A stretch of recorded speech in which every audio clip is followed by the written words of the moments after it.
And good morning, Tobago. Good morning to the world. Yes, good morning wherever you are. Welcome to Rise and Shine. I am Derek Bedavi Brathwaite. A wonderful morning to you.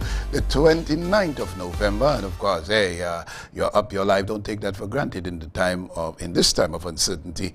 Remember, many people did not make it, and I'm hearing of so many deaths, COVID related, and it grieves my heart. Of course, we are walking in the valley of the shadow of death. But fear no evil. Once you protect yourself, you should be safe, and your family. Of course, show love to the children. Remember, every child is your child, all right?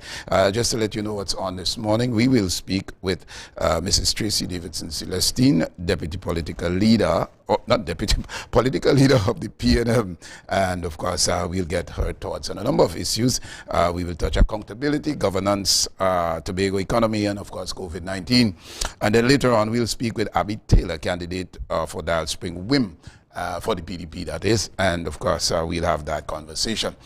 This morning, Miss Alicia Piggott and Inspector Alicia Piggott will not be in this morning. However, we miss you, ma'am, and we would look forward to getting your, the information that you provide on a weekly basis. And of course, this is Christmas time, people, and if I have to advise you, of course, we are leading up to an election, which is next week, or Monday coming, next Monday that is, and we expect that you will conduct yourselves. So far, no incident of any untoward situation that may put us in a bad light. We have conducted elections without any violence of any kind, anybody being hurt in any way by somebody who has an issue because of your choice of party. You're free to do that. You're in a democracy. However, you'll conduct yourself respectable and decent and stay within the law.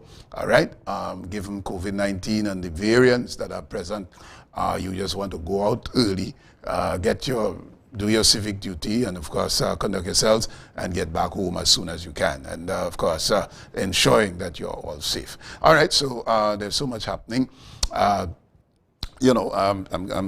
we get ready for Christmas, we can miss this, right? We can miss Christmas, given that we are confronted with COVID-19 and, of course, an election in the middle of a pandemic. And we're in the back and forth and the toing and froing. But at the end of the day, after election day, we all have to live here and live here in peace, love, and harmony.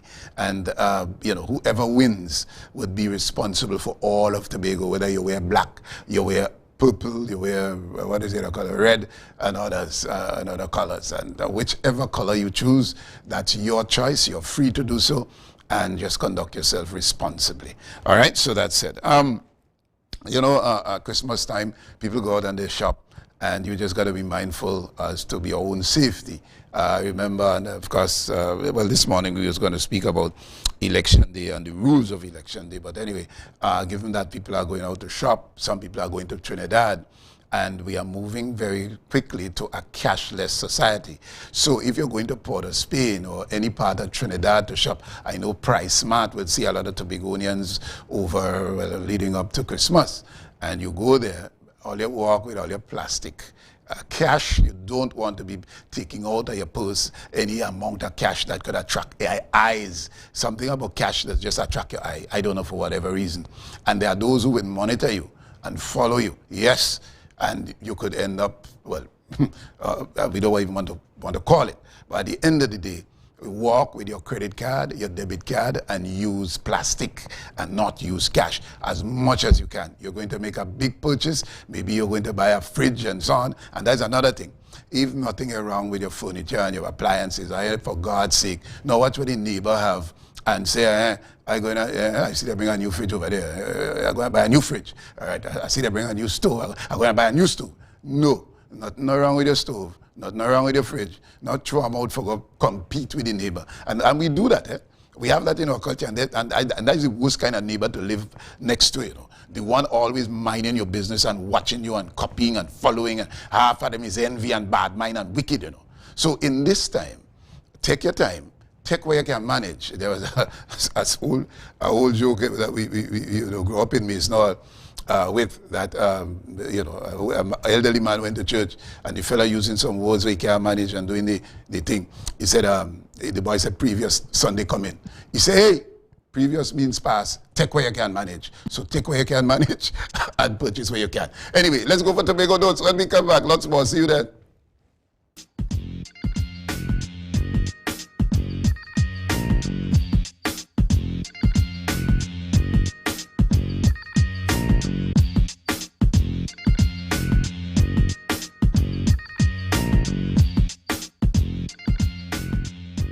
Initially branded Assembly Day, now commemoration of Tobago Day has expanded. It celebrates not only the achievements of the Tobago House of Assembly, but the accomplishments of all of Tobago. We have a lot of holidays in Trinidad and Tobago. They celebrate Trinidad.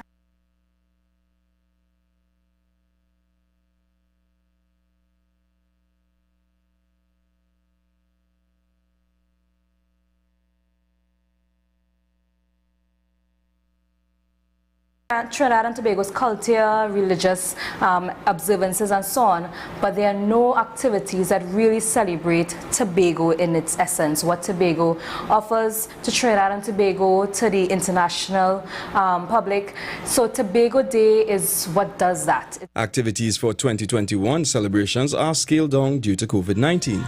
But Deputy Chair of the Tobago Day Committee, Vanessa Boyce, says this year's theme articulates the progression of Tobago's people, its unique history, and its spirited culture. This year for Tobago Day, the theme is realizing our resilience, and it's because, after the past 2 years of the pandemic, we are really being resilient. We are still thriving in the midst of it all. Tobago is still thriving in the midst of everything that is going on.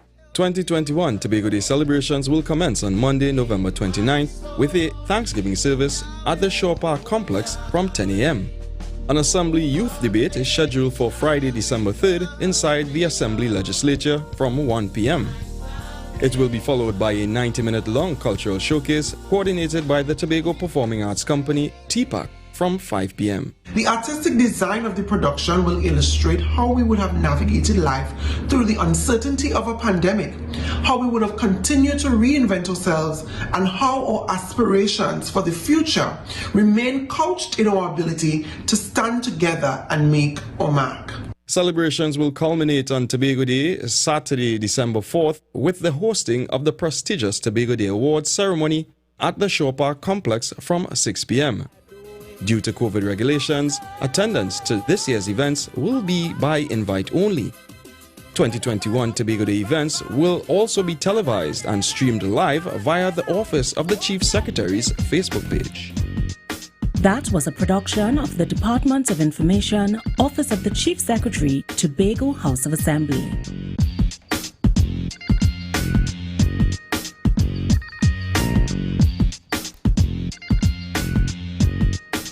All right, so for those who are true patriots of Tobago, you should have your yellow, blue, and green on display. Given today is Tobago Day, and we wave out the flags and so on. But today is Tobago Day, and we recognize Tobago Day, and of course, resilience or realizing our resilience is the theme, and of course. We are proud people. Of course, the THA came into being in 1980, and up until now, of course, we are calling for more autonomy, of course, to run our own affairs in a more meaningful way. And so, Tobago Day, we could ask you until we get to our guests, which would be Tracy Davidson Celestine, your thoughts on Tobago Day. Have we progressed? Have we stepped up to the plate? The Tobagonians as a people are very resilient. We have survived slavery, yes, and we have come to where we are. And of course, the legacy of our foreparents is testimony to our success, given how we were able to withstand such an ordeal and how we have managed to come this far.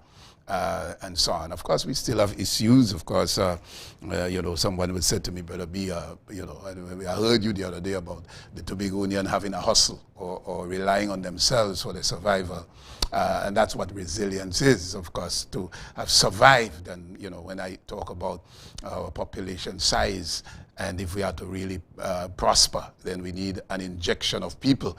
And, back in the day, you hear parents have 12 and 13 and 14 children. And when they speak about where they came from, it was just a little 10 by 10. And all of them was raised in that house, and they were able to have become, outstanding citizens via education or pursuing their goals and so on. And you would wonder how these parents made it. Half of them were not employed in the government service. However, they had other means of survival, and we can go back to that and revisit where we came from as a people So resilience, of course, realizing our resilience is to remember, yes? And the other day I spoke about this whole question of how the Tobagonians survive, and Lenhan Susu and Lenhan Susu and the cooperative, if you want to ask me as to how we survived.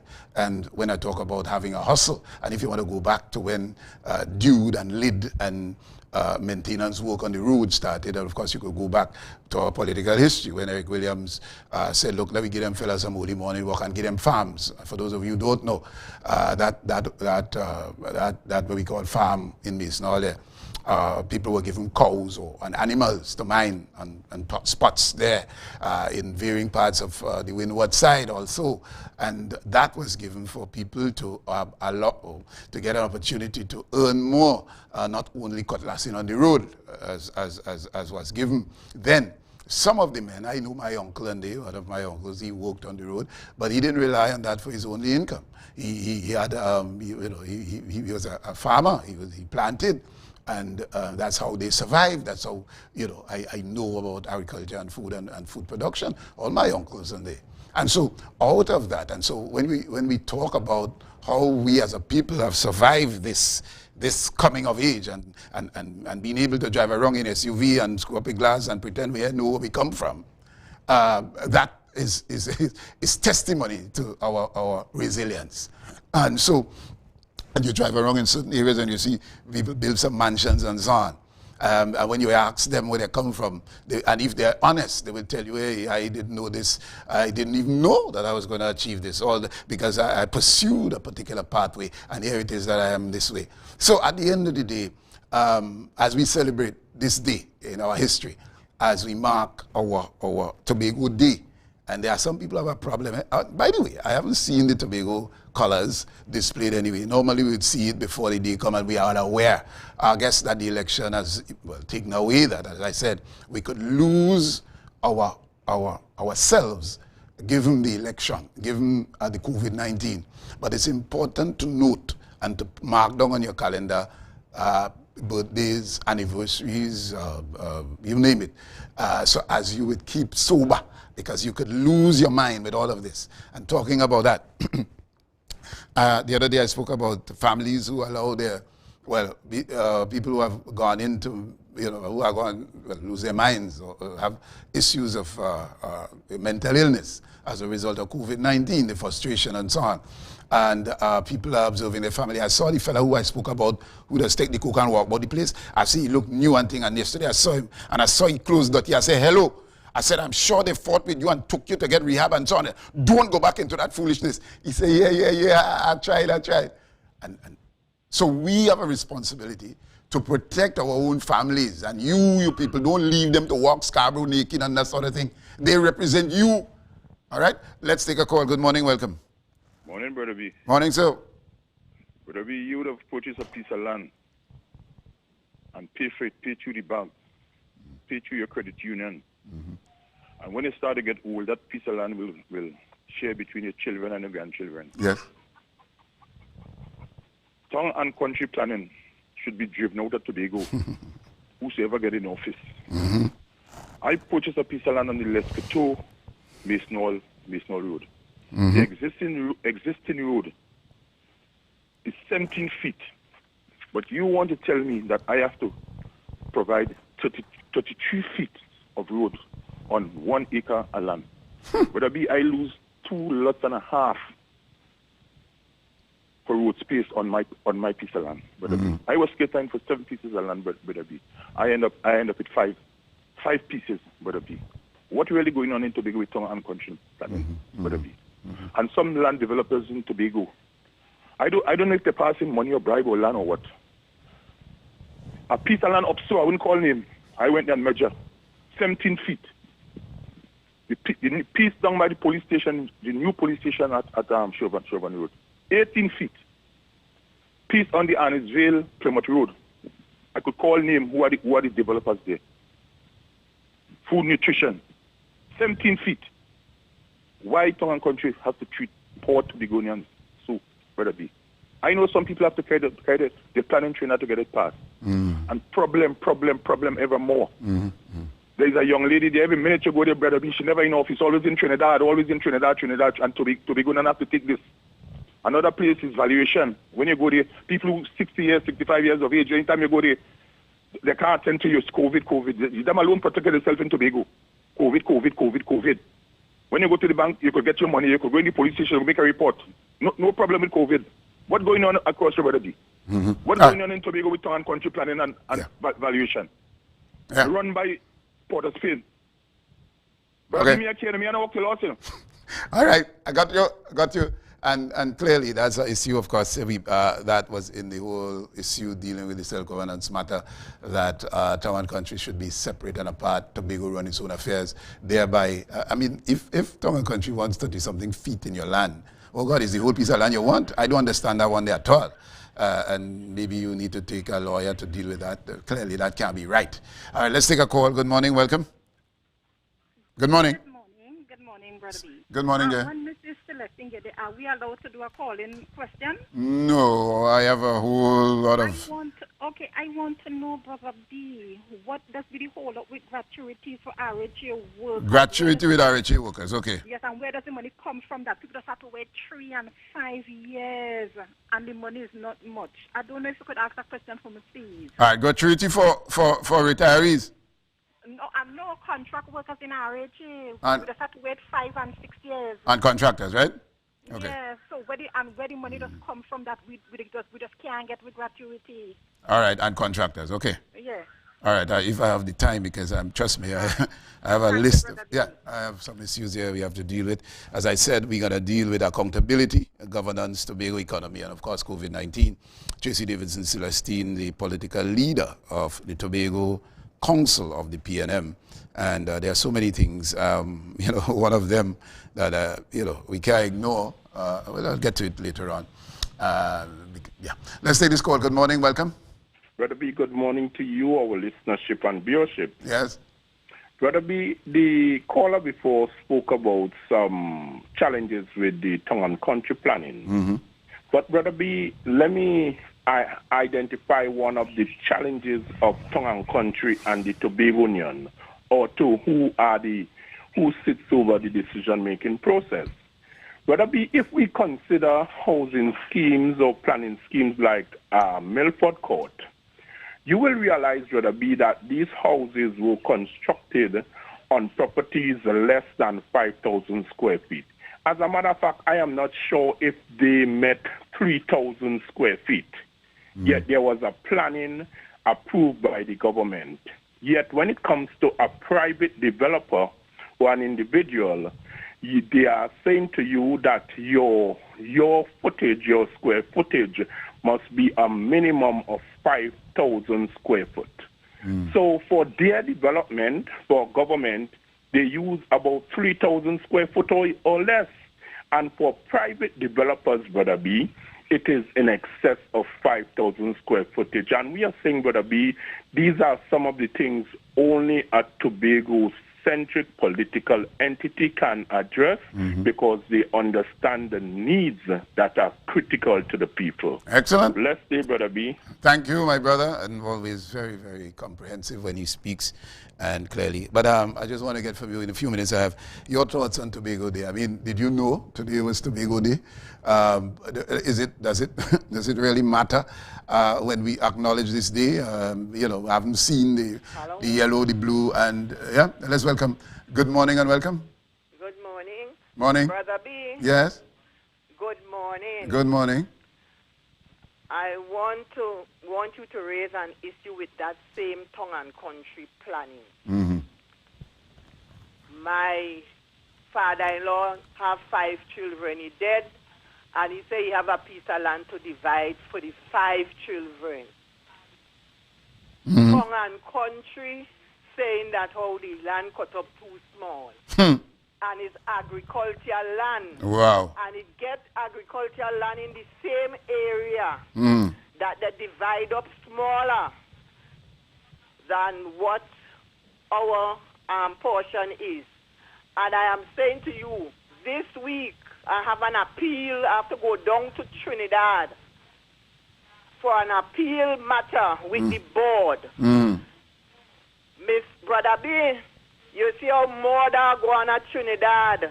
People are cut up, people are chop up one another for their parents' inheritance and because of the same tongue and country. And we want to handle our own business here. At Tobago. Them not know what going on at Tobago.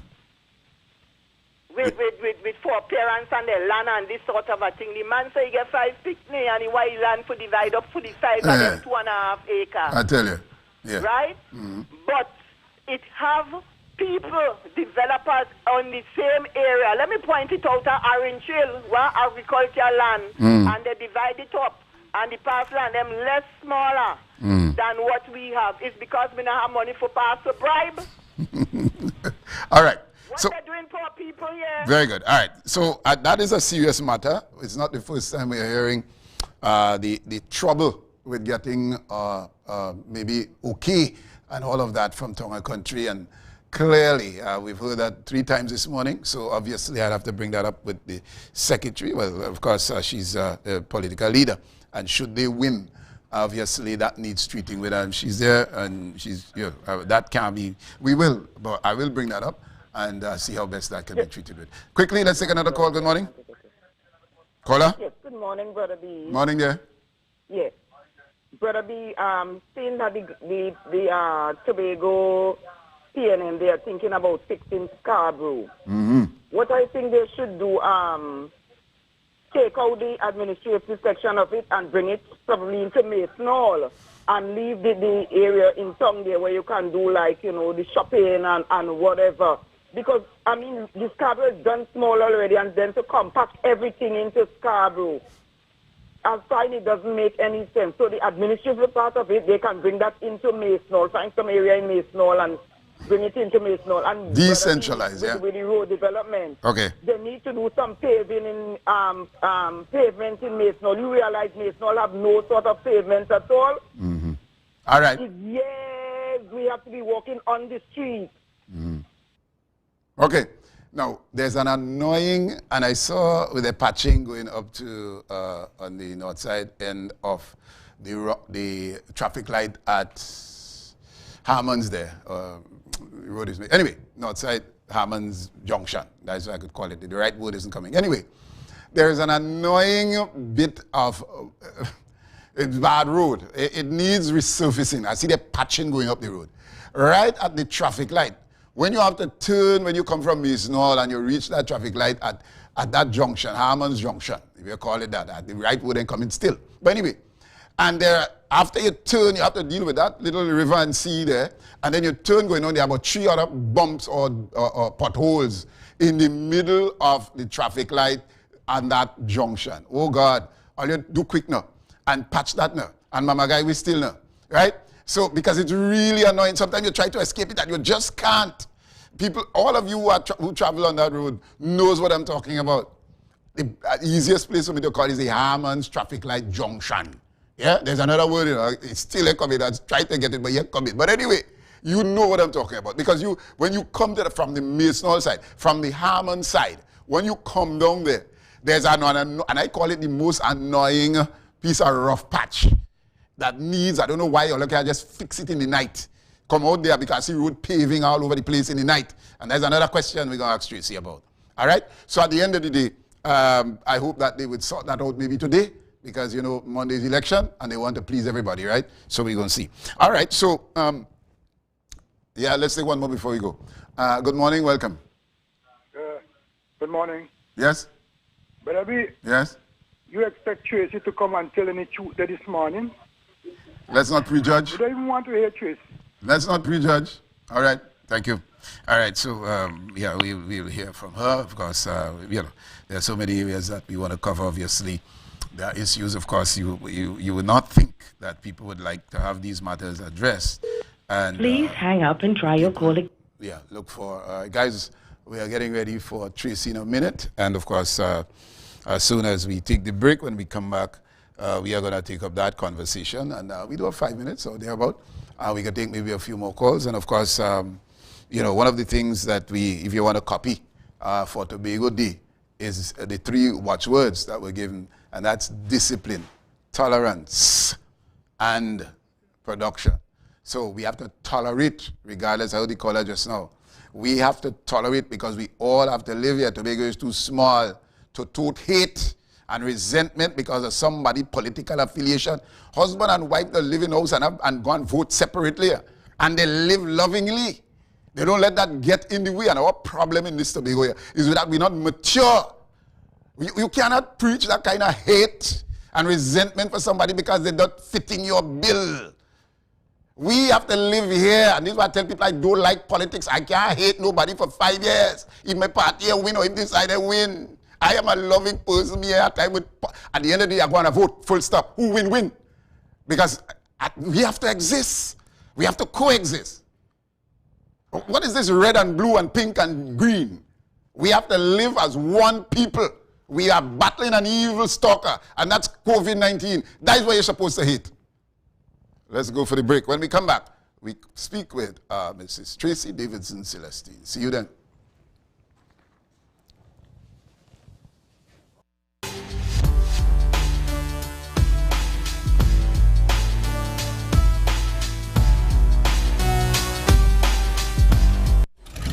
Our national borders, our first step to security, but a possible access point for guns, drugs, crime. If it does not look right, do the right thing. Call Crime Stoppers anonymously. 800-8477. Report possible border crime. You can now get whatever you need whenever you need it anywhere in Tobago with Tobago. Your meals, medication, groceries, and shopping all delivered directly to you. No more hassle, no more stress. Get the Tobago app today on Google Play or Apple App Store. That's TAPPOGO and let us deliver to you. Check our website at www.tapogo.app or call the experts at 494-TOGO and 484-4746. Tobago. Relax. We will get it to you. Tobago's at your service. The following is a paid political announcement.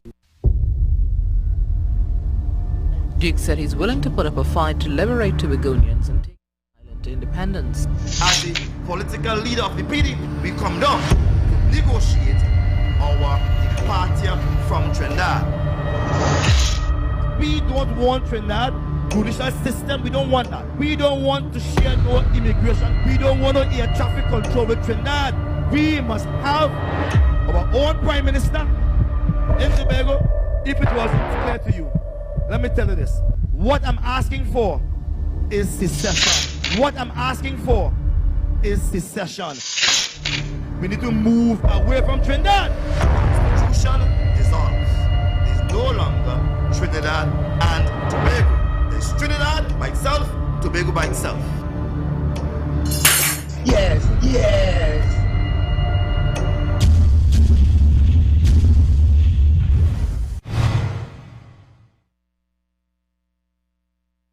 The proceeding was a paid political announcement. The following is a paid political announcement. People are asking, and they're asking because they may have a genuine concern. And they're asking because somebody somewhere starts saying, Watson Duke will become Secretary of Finance. I said, I will be the finance minister talking to you. And let me say categorically, Mr. Watson Solomon Duke, the next area representative or the continuing area representative for Roxborough Argyle, and who is also the president of the PSA, will not be the next Secretary of Finance. I said, I will be the finance minister talking to you. And as finance secretary, you will be talking to me after that. And you better watch your tone. We made some missteps along the way, and we apologize sincerely for those errors. Assemblyman Fali made an apology on behalf of the PDP. Fali, Chavez Augustine, my assemblyman. Watson Duke always speak for himself. Nobody speak for Watson Duke, except my lawyer. Chavez Augustine is not ready for the position as Chief Secretary. And when I looked again at their nomination documents, ladies and gentlemen, what I saw is a party that is owned by one individual. As a matter of fact, the party can be seen not as an organization, but as an individual-led arrangement. Again, the intention is to campaign on the basis of lies.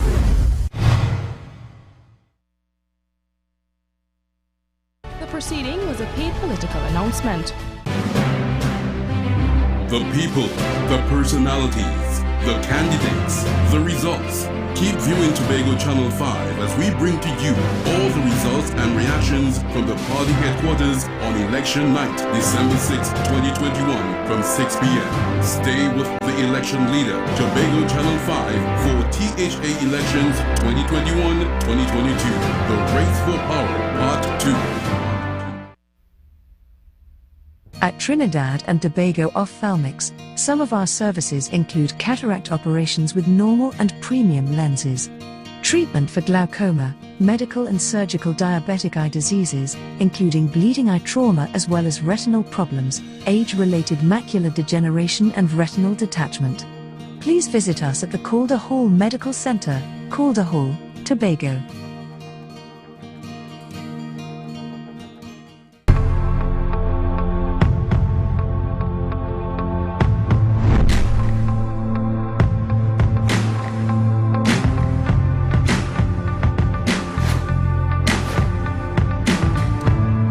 Welcome back, and let's welcome our guest, Mrs. Tracy Davidson Celestine, political leader of the People's National Movement of the Tobago Council, just to put it right. Good morning, and how are you? Good morning. Good morning to all of Tobago. Good morning to you, Brother B, and I am excellent. Very good. Now, going well with the grace of God. Good, and yes, all right. So let's get into it. Why have you decided to do this interview the last week or running up to December 6th? Tell me, are you confident in the victory? Are you scared that you may lose? I don't know. You tell me, why are you here this morning? Well, Brother B, I'm here to talk to the people of Tobago. Of course, it being about 6 or 7 days before the upcoming Tobago House of Assembly elections.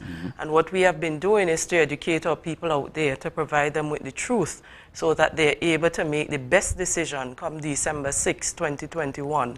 And so this is a continuation of the process. I've been on quite a number of different media platforms, and so I'm here also because there is a Tobago listenership here as well. Very good. So I want to ensure that I get home every point that is relevant in this election. All right, let's go straight to it. Let me get this out of the way. And I'll come to that because I'll deal with that in governance. We are dealing with accountability. Ms. Tracy Davidson Celestine, we are seeing paving all over Tobago all of a sudden. And the question is, where is the funding coming from to have such a mass road paving exercise taking place all over the island? Where is the funding coming from for that? Well, the funding is coming from the Tobago House of Assembly. You would know that the budget was just read. I think it was in the month of September. Now we are in the month of October. And so what is happening now on the island is a continuation of the work that we have been doing throughout the length and breadth of the communities. And so we have always paved or been paving roads throughout Tobago. And so of course, you know, there are persons who would clamor to have their roads fixed, and so we are treating with those issues that the community has in large part. But just to bring this whole matter to rest, that you can move on to the others, the Chief Secretary said there will be no mass or any large projects. Clearly, this is a large project. Is this sweetening up the hand of the voter, mama gain we, doggy, look a bone at this election? That's how people are seeing it. What do you want to say to those who are very critical of this present, all of a sudden, roads have been paved, roads that we have never even noticed had existed before? How do you respond to that, given that people are saying this is election gimmick? Well, we don't know of any election gimmick. Let me say that, Brother B. The Chief Secretary's point of view is that no new project should start in this arrangement because, of course, you know, we have had this 6-6, but of course, we continue with existing projects that would have been approved by the Executive Council. Of course, you know, those projects are, of course, spread over different financial periods. And so the point is that, as I indicated before, we are continuing the efforts of the Tobago House of Assembly. Each and every division of the Assembly has a role to play. We can't stop our work because there is a 6-6 tie. The people of Tobago would have voted an administration in office.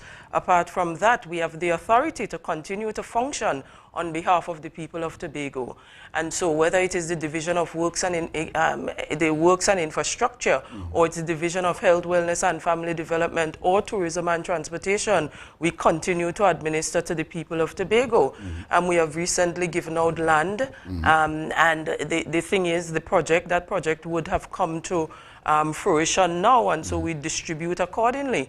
But it has nothing to do with election gimmick, but ensuring that we are able to fulfill the mandate of the people of Tobago as they would have given to us and we would have promised over the last term or so. Let's continue with our segment in accountability. So you have account for that, although I'm not satisfied where the money is coming from. You said from the THA, but just out of curiosity, we know of unspent balances that would go back to the person. I always vex that all your money to spend and so many things to do in Tobago. But tell me now, just for clarity, where exactly is that funding coming from? Brother B, the funding is coming from the allocation to the Tobago House of Assembly. In the last budget, the Tobago House of Assembly would have received 4.5% of the national allocation. And in that arrangement, monies have been put aside for road paving as well as other activities and program plans to take place.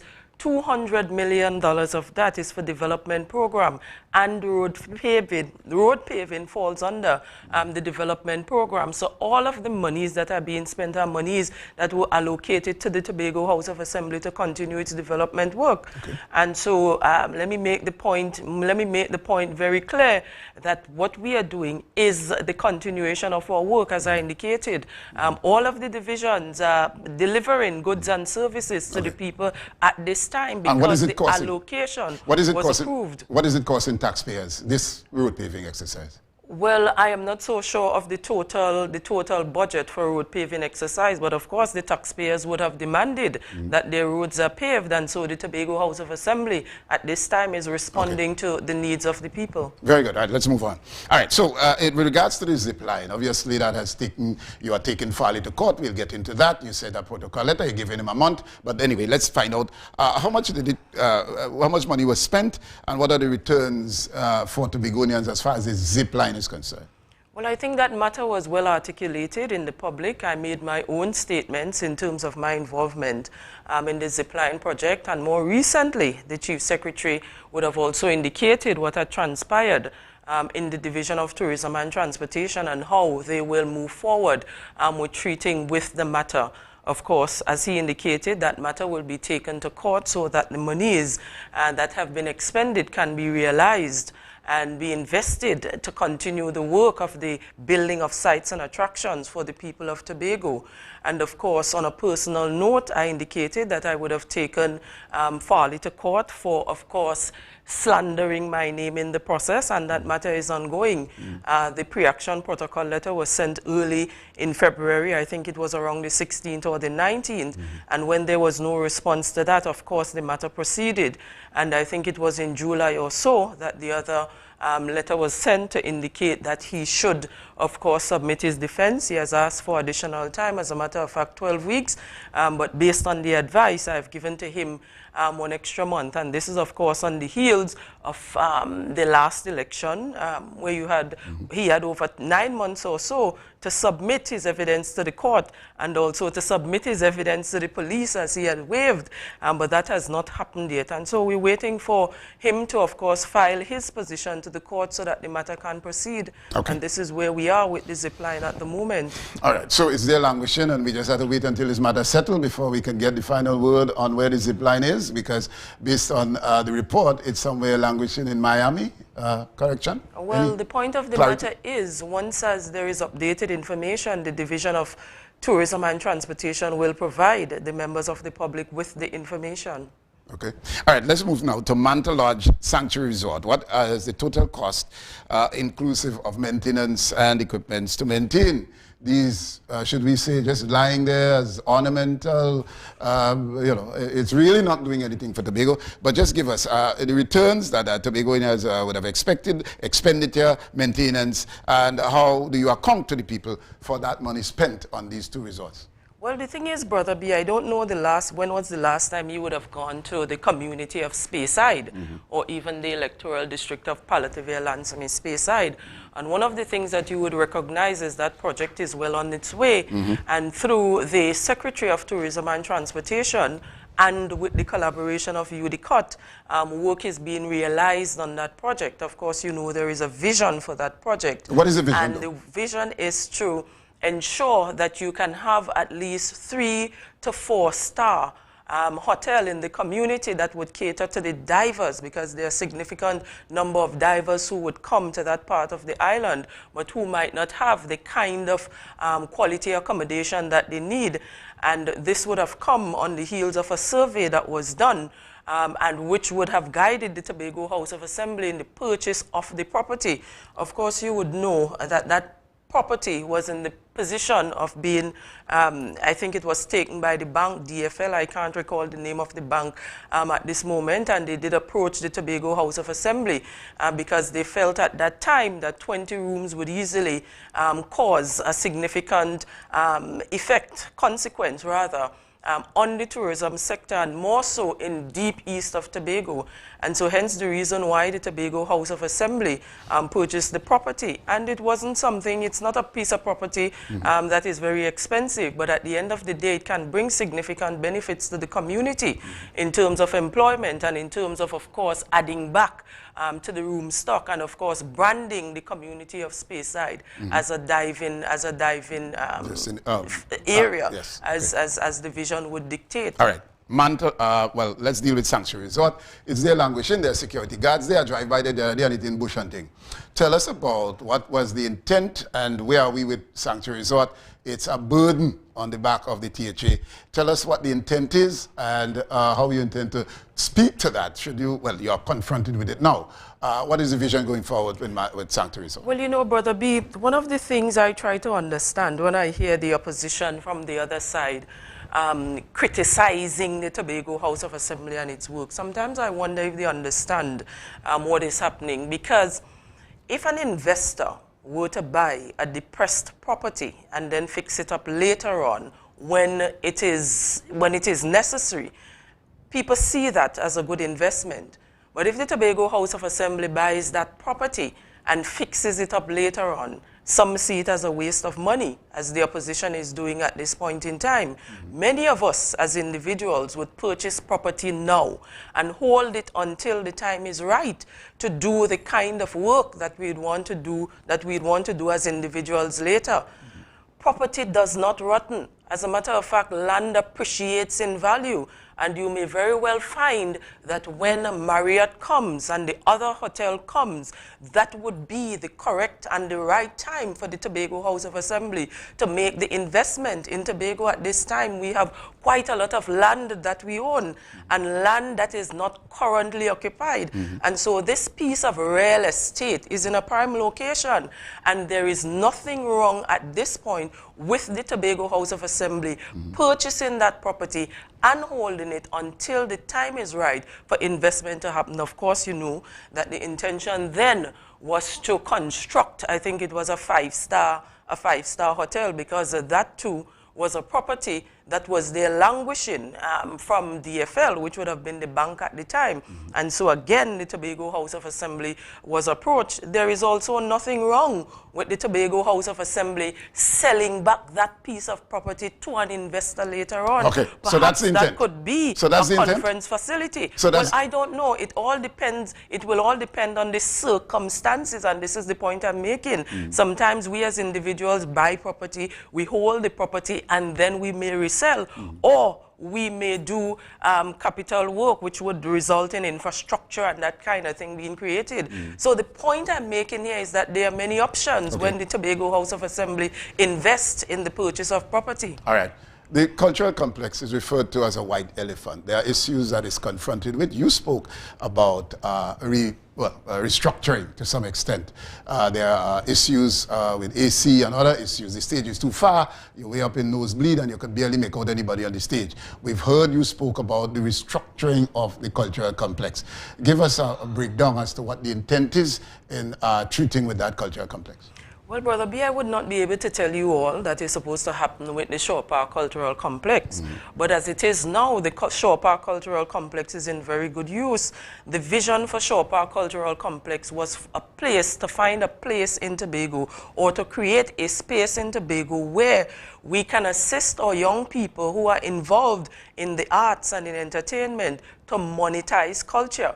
So that facility is supposed to be the professional facility where they will hold concerts and have different shows, etc. So one of the things I plan to do is to encourage young people to use the space so that they can hold their skill and their talent. Like anything else, the air condition will break down, I'm sure, in this building. The air condition will break down at times. But of course, there is a maintenance plan in place to treat with those issues when they arrive. And of course, as you know, as time progresses, those matters will be dealt with. But we cannot lose sight of the reason why and the purpose for which Shore Park Cultural Complex was built, which is to ensure that we have a place for people who are involved in culture and in entertainment, and more so to facilitate conference tourism. So the opportunities, the Tobago House of Assembly through the People's National Movement Administration will create the environment, as we have been saying, but the use of the facility must be maximized by the people.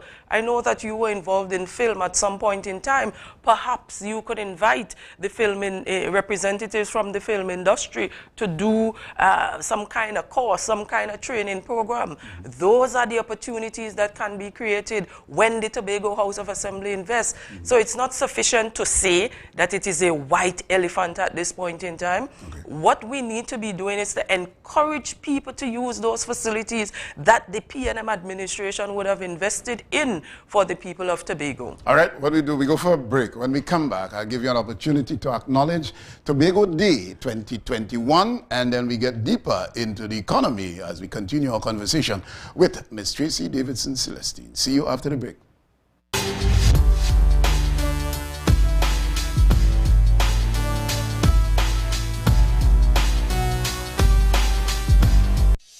Visit Sew Amazing Limited for all your sewing machine needs. We supply, service and repair all types of sewing machines. We provide 2 weeks warranty on all service and repairs. Check us out at Unit 4, D Plaza Dutch Sports Scarborough, Tobago for our specialty Singer domestic heavy duty machines. Our opening hours are Monday to Friday 8 a.m. to 4 p.m. and Saturdays 9 a.m. to 12 p.m. Call us at 309-6350 and 710-4749 or WhatsApp for technical assistance. In these unsure financial times, protection of your hard-earned financial assets is a priority. We at MI4 Security Cash and Transit Service are sure to grant you peace of mind. Fully insured services. Call us today at 660-7723 or 635-2144. MI4 Security Services Company Limited, keeping Tobago safe. When you need electronics, find what you want quickly at Ted Electronics. We have tons of brand name items in smartphones, tablets, LCD and smart TVs, headphones and speakers. For the best in electronics, check TED. Amazing service and the lowest prices guaranteed. Located upstairs Moosehead Plaza, Bethany Road, Tobago. TED Electronics, your ideal choice for electronics.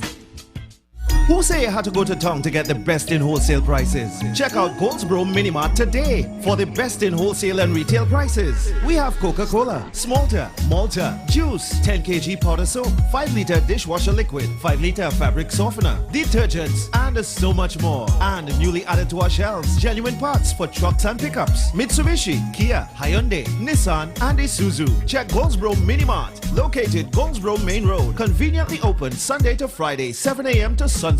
Contact us today at 660-4095.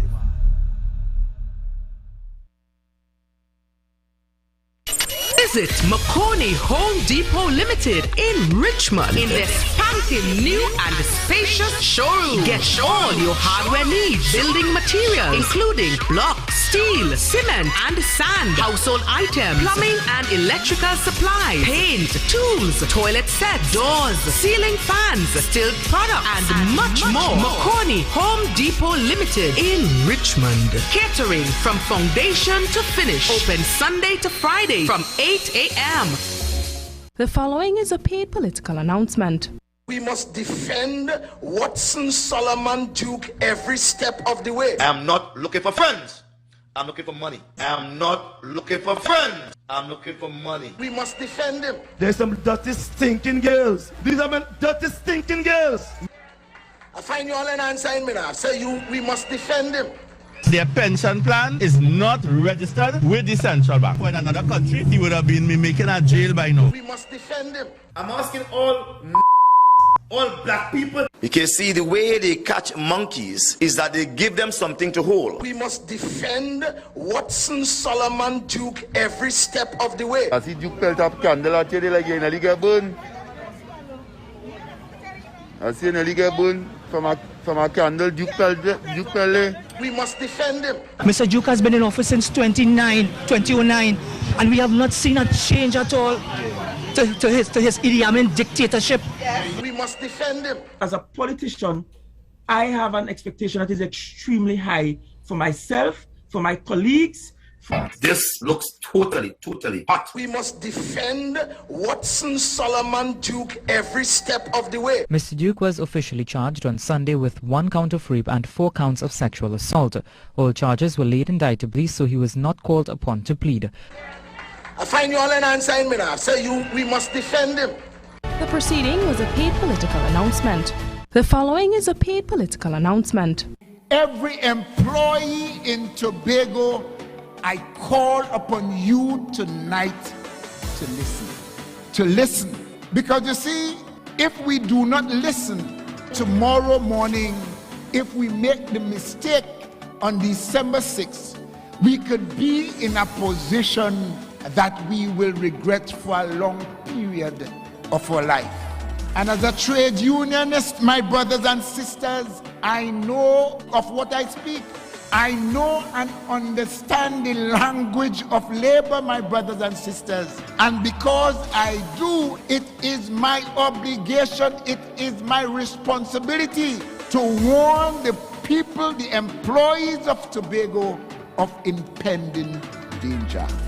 Nobody can control Watson. Everybody knows that. And it was him who said on the platform on many occasions, one, that those people with the red flags, there will be no mercy for them. And if it's one thing we have to take seriously about Watson, is those threats, because we have evidence. We have evidence. When you look in the PSA, in the internal election, everybody who would have opposed him, he fired from the PSA. And I know of what I speak. More than those persons who he's promising to punish with disdain and treat with scant courtesy. More than those PNM people who may be employed in the various divisions. And let me tell you this, because of how the Tobago House of Assembly is structured, the secretaries are the ones who signs off the final employment contracts, of course in consultation with the administrator. So everyone who is employed in this administration, it can be assumed that they are PNM, because it's a PNM administration that would have hired them. It's a PNM secretary who would have signed off the contract, and they can be understood to be PNM. And I tell you, my brothers and sisters, all contract workers within the Tobago House of Assembly, be you PNM, be you whoever you are, you need to protect your job from December 6th.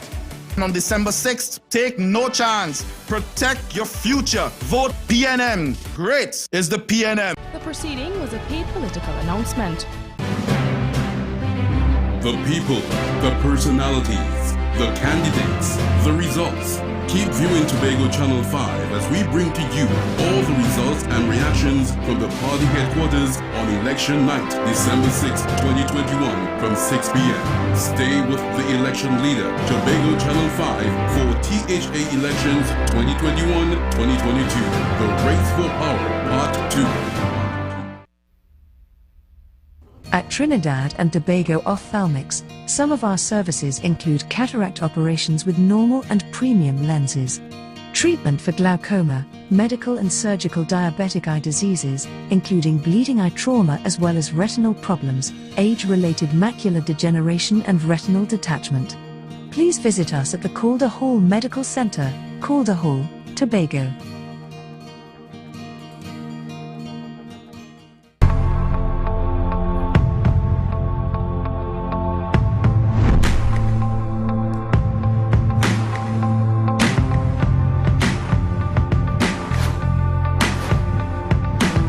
All right, welcome back. Welcome back, and we continue our conversation with Ms. Tracy Davidson Celestine, political leader of the Tobago Council of the PNM. All right, ma'am, let me give you an opportunity to acknowledge today, a significant day in Tobago's history, 41 years of the existence of the THA. Tobago Day.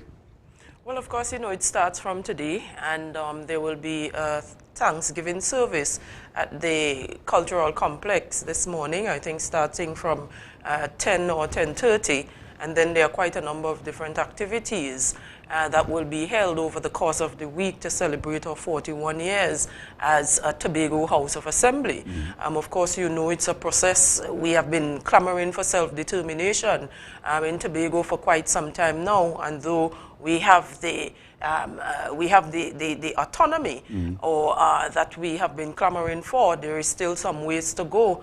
And, you know, within recent times, we have been talking about the Tobago Island Government Bill, and the PNM position is that once as we are able to achieve the Tobago Island Government Bill, we can have improved autonomy for the people of Tobago, and so that the Tobago House of Assembly could in fact become a different creature, and of course have the same kind of powers as Parliament in Trinidad and the same kind of powers as Cabinet. And of course, members of the Assembly would eventually become legislatures. And so it is now to get to that stage where after 41 years, we have been asking to get to the point of becoming legislatures. So I would encourage the people of Tobago at this point in time to reflect on what is to come. Which is us having equality of status with Trinidad, and then eventually being in a position to obtain a bigger piece of the national pie, which is at 6.8% of the national budget. All right, let's go to issue. We had about 3 callers before you came on, and if we are talking on autonomy and more power and more control, we have a demon hanging over the necks of Tobagonians when they want to have approval for any building or any tongue and country planning. How urgent is that on the agenda to treat with, given the misery Tobagonians have to go through? We've heard a lady say they want to split up their land and then tongue and country, give them how much problem and so on. From that standpoint, how urgent is that, and how would you treat with that should you return into office? Well, the thing is that, Brother B, you know our position. That is the PNM's position, and that we have been clamoring for autonomy for quite some time now. We have to be in a position to create our own laws here that would treat with our unique space, this very beautiful island that we call Tobago, 116 square miles. And our position is that we had an opportunity very recently. As a matter of fact, if all had gone in the way that we had expected to, by September, October, or even January, we would have been in a position to make laws to treat with issues like tongue and country planning, and to treat even with the real property issues that Tobago continues to face. Because in the Tobago Island Government Bill, it speaks to the Tobago House of Assembly being in a position to make laws. And more than that, it speaks to a division headed by a Secretary for Legal Affairs who would have that authority, just like the Attorney General in Trinidad, to treat with all of those legal issues once and for all. But we had the PDP and the UNC teaming up to fool people about the process, and as a result, we did not get the kind of support that we needed in order to move that bill forward. But if you were to peruse that bill, you would recognize that most of the challenges that we face on the island at this point in time, the Tobago Island Government Bill would bring us to a position where we would be able to treat with the challenges. And so tongue and country, we'd have the legal authority, we could set the framework here to treat with those long outstanding issues that have been plaguing our people. And that is why we have been saying that from our platform We're asking the people for the support because we want to be in a position to ensure that we can advocate and push so that we can once and for all be in a position to make laws. All right, you said just now that the PDP, you're referring to the 6-6 tie, when you all had the opportunity to work together.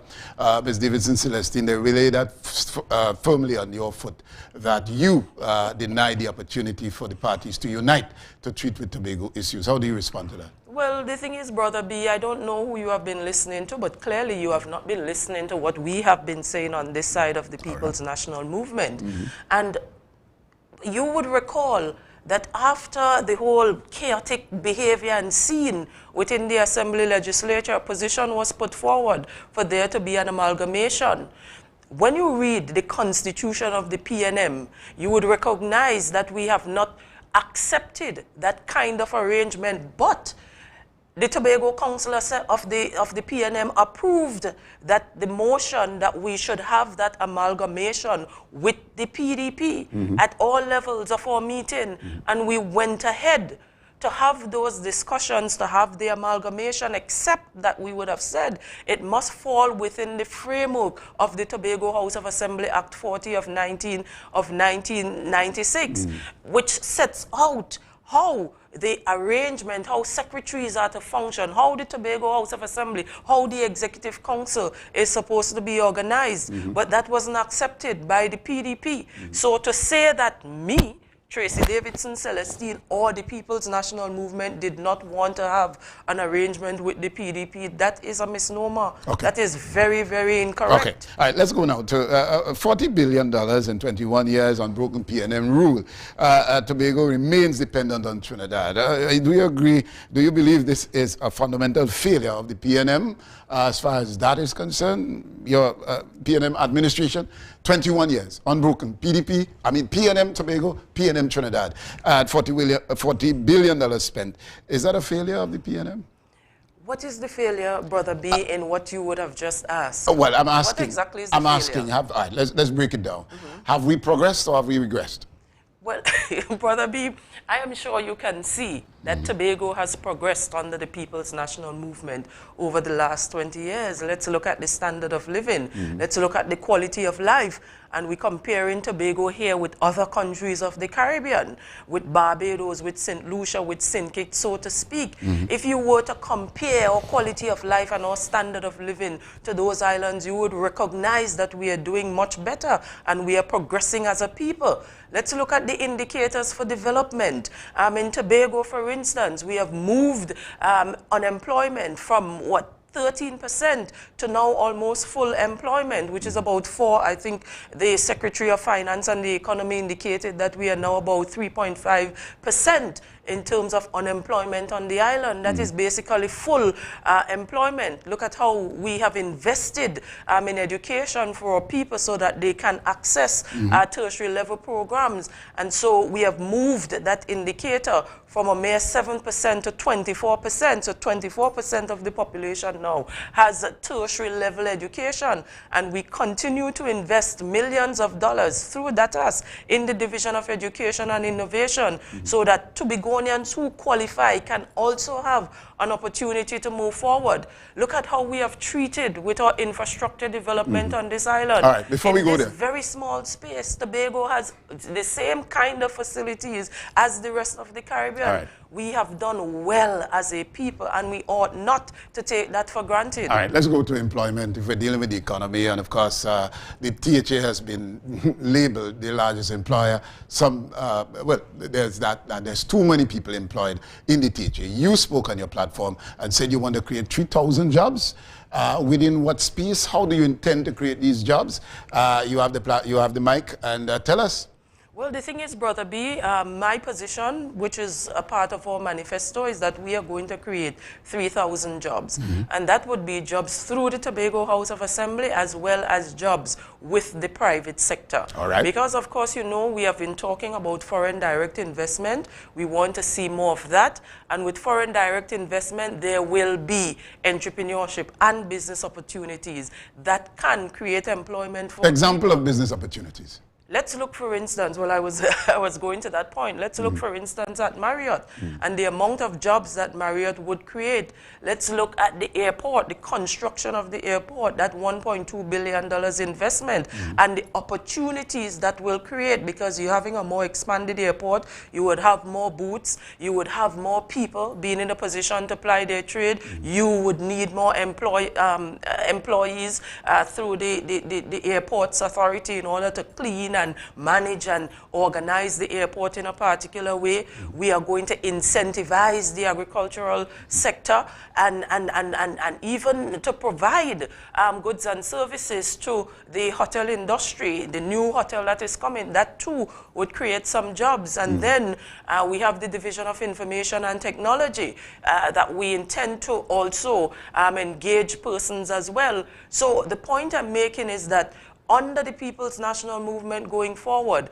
opportunities for employment will be created. And we're not just talking about, we're treating as well with those professional persons who are with degrees at this time and who are out of a job. Those opportunities would also see them in the employ, whether it be of the private sector or the Tobago House of Assembly. All right, as you mentioned, and let's stay with the private sector, obviously that needs a lot of focus and a lot of investment.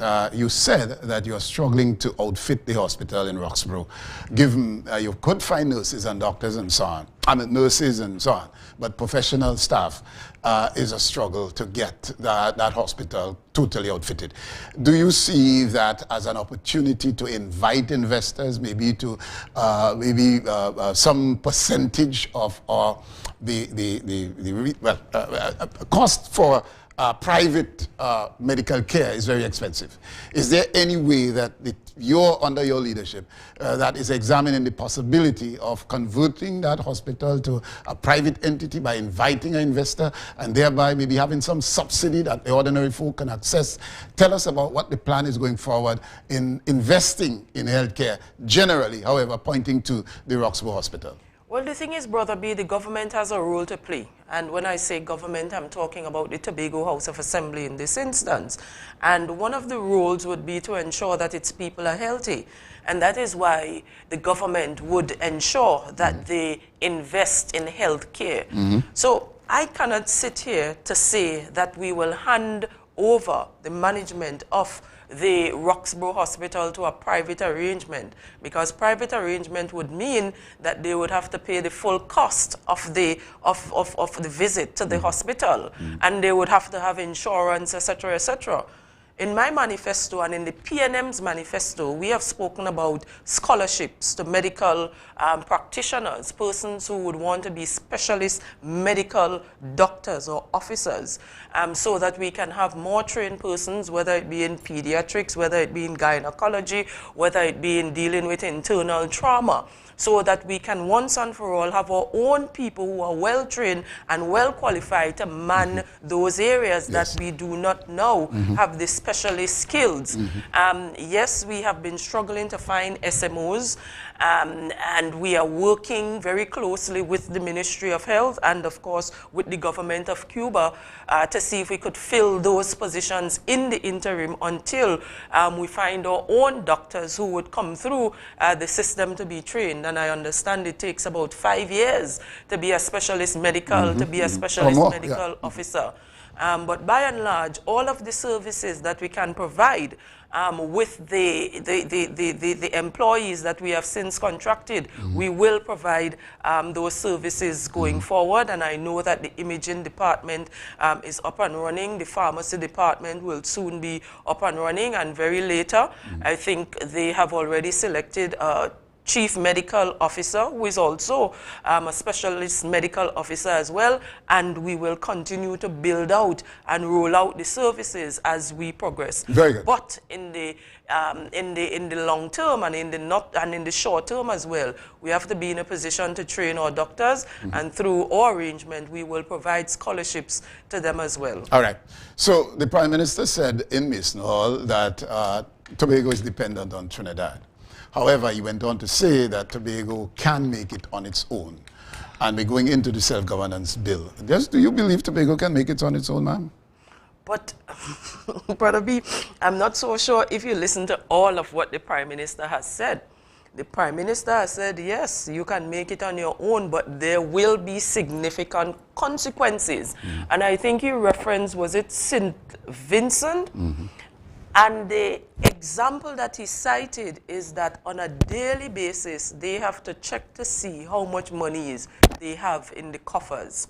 And that is when they would determine how to treat with expenses of the state.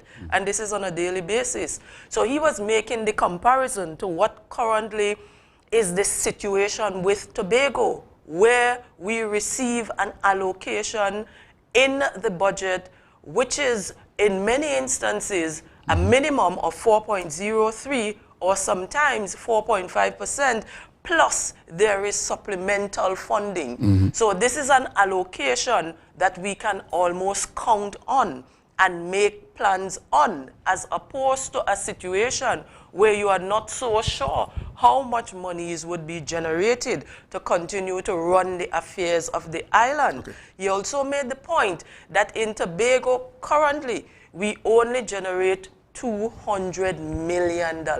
And so if you're talking about secession at this point in time, you have to remember that the salaries and wages of the Tobago House of Assembly staff is $700 million.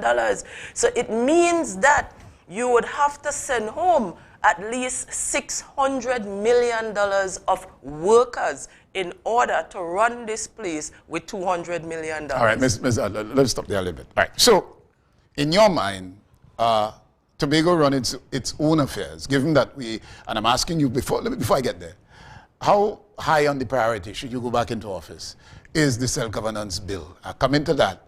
I'll bring that into the conversation to get to where we are now. So let's go back a little bit. How high on the priority?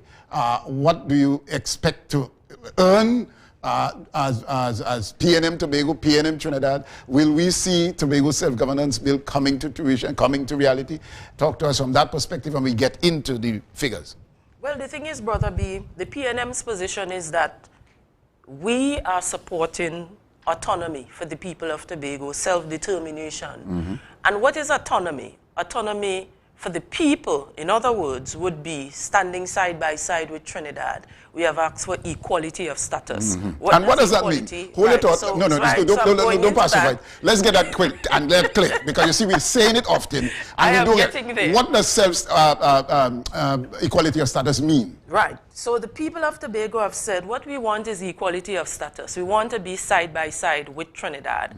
And because we're talking about governance, governance is at many different levels. It is at the legislative and it is also at the administrative arm. And then you could have the judiciary, but that is not the concern. At the legislative arm, we're talking here about the Tobago House of Assembly and its functioning. Yes. What equality of status in that context would mean, equating the functions, the responsibilities, and the authority of the Tobago Legislative Assembly with that of the Parliament of the Republic of Trinidad and Tobago. So the same kind of configuration in the sense that they can make laws over there, we want to be in a position to make laws over here. And if you were to look at the Tobago Island Government Bill, you would recognize that there are areas of responsibility where we can make laws. And I think it's about 22 or 24 of them that the Tobago House of Assembly would be responsible for. In the same way that members of Parliament are seen as legislators, members of the Assembly would be seen as legislators. And further to that, the same kind of construct is present in the Tobago Island Government Bill, in that you would have councillors being equated to, I think it's senators in Trinidad, members of Parliament in Trinidad being equated to assemblymen, and also independent senators in Trinidad. We will have independent councillors over here. And more than that, the Tobago Island Government Bill gives the Tobago House of Assembly the opportunity to have direct relationship with the President of the Republic of Trinidad and Tobago, just as the Parliament has direct access to the President of the Republic. If you look now at the administrative arm, We're talking about the cabinet in Trinidad compared to the executive council in Tobago, and ensuring that the two of them are functioning at the same level in terms of roles and responsibilities. So the chief secretary has the same kind of authority as the prime minister, members of the cabinet having the, which are ministers having the same kind of authority as secretaries in the Tobago House of Assembly. Within cabinet in Trinidad, there is a minister well, Attorney General. In the Tobago House of Assembly, or in the Executive Council rather, there will also be a secretary with responsibilities for legal affairs. The Secretary of Finance would also have the same kind of role and responsibility as the Minister of Finance, in the sense that there is something called Corporation Sole, where that minister has the responsibility for all of Tobago, all of Trinidad and Tobago assets, or Secretary of Finance would also have responsibility for all of Tobago assets. But we still have to ask permission to borrow money, Ms. Tracy. Hold on. So all of those things having to do with the airport, etc., will now rest with the Tobago House of Assembly. And further to that, because we need that kind of equality of status, it comes with finances. So we have asked for a bigger share of the national pie, which is a minimum of 6.8. Some have said 8%, but we're comfortable with 6.8 because it takes us further from the 4.03 that is current law. And with that, we can do quite a number of things for the people of Tobago. Of course, the whole issue of borrowing, as far as I'm concerned, if you have the support of the minister and you're treating with international agencies, that goes a long way in terms of giving credibility to the documents that would be presented for negotiations. Very good. All right. We go for a break, and when we come back, we continue our conversation with, yes, the very articulate and, of course, Ms. Tracy Davidson Celestine. When we come back, see you after the break.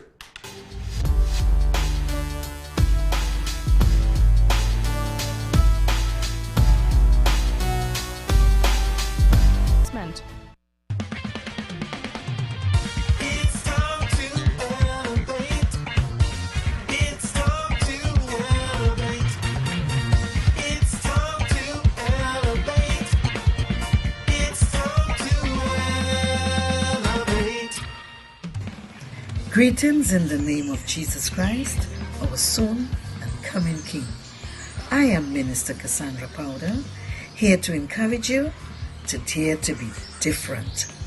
Think the unthinkable, for we serve a God that has no limits, no boundaries. It's time to elevate. The following is a paid political announcement. Duke said he's willing to put up a fight to liberate Tobagonians and take the island to independence. As the political leader of the PDP, we come down to negotiate our departure from Trinidad. We don't want Trinidad judicial system. We don't want that. We don't want to share no immigration. We don't want no air traffic control with Trinidad.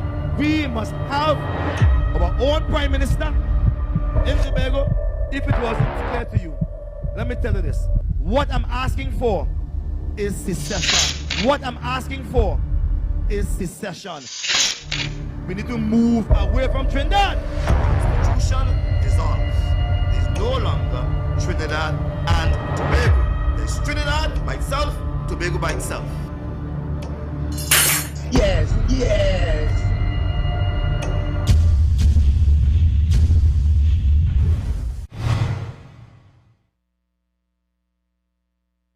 The proceeding was a paid political announcement. The following is a paid political announcement. All the monies raised in Tobago now under the current arrangement that Tobago exists is about $200 million. Remember that, right? But as part of the nation of Trinidad and Tobago, $200 million comes towards you from you. The salaries alone paid to the people of Tobago in the Tobago House of Assembly is $700 million. goods and services is another $580 million. Subsidies and transfers is another $650 million. And of course, you have development programs, $260 million. And URP, which is make work, help you out because you can't find a job and so on. That's another $25 million. When you add up all of that, as what you get as a result of being an integral part of the nation, as compared to your 200 million, you see right away that you are better off being an integral part of the treasury of Trinidad and Tobago. And that's not all you know. Various government ministries spend money to service Tobago. That's another $788 million. The operation of the sea bridge, it's another $600 million. And of course, the cost of those two ferries, $1.2 billion. We're spending $1 billion building you a modern terminal building at the airport to be able to handle international traffic. All the money is raised in Tobago now under the current arrangement that Tobago exists. It's about $200 billion. Remember that, right? So, I just mentioned those numbers so you can understand these people who are talking about secession and independence. What exactly are they offering you? Take no chance. Protect your future. On December 6th, vote PNM. Great is the PNM. The proceeding was a paid political announcement.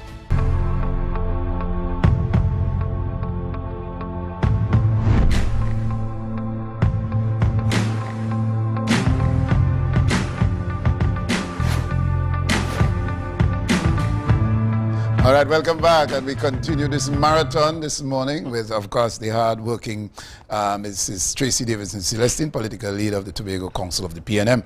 And we are right smack. We're just about coming out of the economy in the conversation. We have governance, and of course, we have touched on governance issues there, but let's go further into it. And of course, is there any opportunity in your leadership, should you go back into office, as to ensure that Tobago is not as dependent as we are? The Prime Minister outlined how much it costs to run this business, travel between the islands, and a number of other areas, including figure salaries and so on. Is there any intent under your stewardship, as far as governance is concerned, to have Tobago raise its own and to lift the economy, thereby inviting investors in? I don't know. Tell us about the plans going forward in terms of breaking the dependence on Trinidad. Well, the thing is, once as we are a twin island state, there would always be some kind of dependency arrangement. But the point of the matter is, under our manifesto, which is the People's National Movement Manifesto, our vision is very clear, and one that in which we are talking about working with the private sector so that they can be the engines of growth going forward. That means that we'd have to ensure that we have the mechanisms in place that can foster or create the environment in which the private sector can grow. One of those arrangements would be to ensure that we can have the appropriate laws so that even those things that are like incentives, etc., can be grounded in the legal framework. But more than that, we have to ensure that we have the mechanisms for foreign direct investment. And in my manifesto, I have spoken about creating a foreign direct investment unit that will see investment coming to the island through a promotional type of arrangement. And so their roles and responsibilities would be to work with the Secretary and, of course, the Executive Council to set different targets on a yearly basis and to go out to seek out those opportunities so that we can move the private sector forward. Once as we have a vibrant private sector, or before we have that vibrant private sector, we are going to incentivize the private sector in a number of different ways so that they can have the wherewithal and the tools to help to grow and to thrive. So even those loan facilities and the grant program and even the advice bureau that is a part of our manifesto will take center stage and come into play going forward. All right. Let's get into defining the boundaries with this self-governance matter. Obviously, just give us, Tobagonians are asking where boundaries are to define the median line. Have you lobbied, and why haven't you lobbied to ensure that Tobago is defined by their 6 nautical miles, how many nautical miles, and so on? Just give us your definition of what defining the boundaries mean, and how aggressive are you going forward in treating with that, as we know our boundaries and so on. Well, the boundaries, as agreed by all of us, is, I think it's 12 nautical miles. 12 nautical miles. Which would define the Tobago, which would define the Tobago space. Of course, you know that the discussions is about whether Tobago should have a greater boundary than the 12 nautical miles. But the position has always been that once as we continue to be a part of the Trinidad and Tobago arrangement, then it is difficult, based on international law, to go beyond the 12-mile boundary that you know has been agreed on by all of the respective parties. Okay, fine. So that would be treated with, as far as you're concerned, and that is part of the process. That is already included in the Tobago Island government bill. All right. Well, the arrangement between the two islands can be labeled. Anthony James had clamored for a federal system. Is there any labeling that you would want to call this new arrangement? We could call it self-governance or more autonomy for Tobago and so on. But there's a system that is existing in the States that really provides equal status, as you has espoused earlier.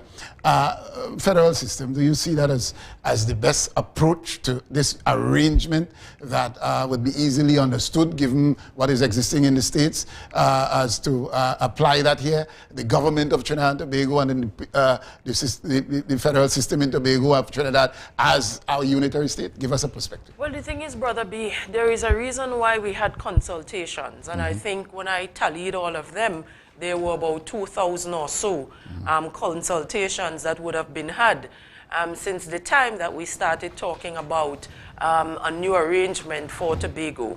And out of those consultations, the consensus was that we want equality of status with Trinidad. Nowhere did the consensus talk about a federalism type arrangement for Tobago. There are 1 or 2 persons who would, you know, be present on the media who would try to advance federalism. But in large part, all the people of Tobago have asked for is that we can have equality of status. We like Trinidad, but at the end of the day, we want to stand side by side. So the same kind of authority that Trinidad has in terms of making decisions and laws and those kind of things, we, the people of Tobago, want those kind of authority as well. And that is what they have asked for in large part. Nobody has said they want federalism or they want UK and the kind of system they have, or Scotland and Wales and all of that. All of those arrangements were looked at. But the agreement at the end of the day is equality of status. Give us more power, give us more authority, give us the funding that would help to put those framework into action. All right, let's go into, we're dealing with the COVID-19, your secretary and all of that, but let's get into it. COVID-19 has presented some challenges in the educational system. Critical reform is needed. Do you agree? What plans do you have to ensure that this happens? Obviously, children have to stay at home and be schooled. COVID-19 may not go away in a hurry. Is there any plan for educational reform? Well, there might be a plan for educational reform. I think it is something that would require wide consensus, and I know that through the education sector now, they are looking at a number of different approaches because, of course, you know that COVID would have brought to the fore new and creative ways of administering the educational curriculum. And so I know that those discussions, I don't know what the outcome will be. Some have said we need to change X, we need to change Y. But eventually, there would be a document that we would all sign on to and implement those changes over the course of the next 4 years. Yes, there are challenges arising from COVID, but of course there are also opportunities. It now requires us to be even more resilient. It now requires us to be more creative and even more innovative in terms of our approaches. We are now embracing technology like we have never done before, and that is why we are even saying in our manifesto that we want to create a paperless Tobago House of Assembly. And so through the efforts of the Division of Information and Technology, over the next 4 years, we will start working on achieving that outcome where persons can stay at home and access different services from the Tobago House of Assembly. All right, so beside the variant that is existing now, there is another variant that is, is threatening. There are measures taken to prevent or to avoid or banning, more or less, people traveling from Africa and varying parts. Given the threat of this new variant, is there any measure, given you as Secretary of Health, and the government is treating with us to avoid the presence of this evil, added to the confusion already with COVID-19 and the other variants? Well, the thing is that, Brother B, we really have to learn to live with COVID. We really have to find a way. But at the end of the day, it is our responsibility and our actions that would determine whether the virus is controlled or not. We have put forward information that would indicate that the best way to manage the spread of the virus is to be vaccinated and also to prevent any untoward circumstances that would result in deaths on the island. But of course, you know that the other side, especially the political leader of the PDP, has been saying to people, do not take the vaccines, and there might be some of them who are listening to those warnings from that PDP political leader. And so what we are seeing now is largely a situation where most of the deaths in Tobago as a result of persons who are not vaccinated. When I received the reports, 98% of the people now are people who are unvaccinated. Those who are in ICU are also people who are not vaccinated. But we have been spreading the messages loud and clear. You can save your life as well as that of your family and friends if you were to become vaccinated, because there will come a time when we would not be able to treat with everyone in the kind of way that we have grown accustomed to over the years, because we will just not have the human resources, nor would we have the facility to treat with every individual who is unvaccinated and who would become severely ill. Right now, I think it's by the 3rd of December, we will have another ICU facility. For use, that facility is costing us in the vicinity about $14 million just to add a further 6 beds. And then the oxygen concentrators alone are in the vicinity of about $12 million. The point I'm making, healthcare is not cheap, but we could prevent these untoward circumstances if our people are vaccinated. And the challenge is, vaccines are readily available in quite a number of options, whether it be Johnson & Johnson, AstraZeneca, etc. And we have even gone further for persons to receive boosters as well. All right, so we've come to the end of the conversation. Just quickly in closing, obviously, to encourage people to be vaccinated. You've said that already. In closing, quickly, as you go. Well, in closing, Brother B, you know it's election time, December 6, 2021. We are about indicating to the people that this is about protection of your future. You have 2 options, the PNM's position, which is autonomy, or the PDP's position, which is cessation and, of course, moving Tobago away from Trinidad. I just want to add that there will be severe consequences if we were, or if the people of Tobago, rather, were to support the PDP's position. As you heard from the Prime Minister, there would not be enough funding. As I've been articulated, the opportunities for young people will diminish.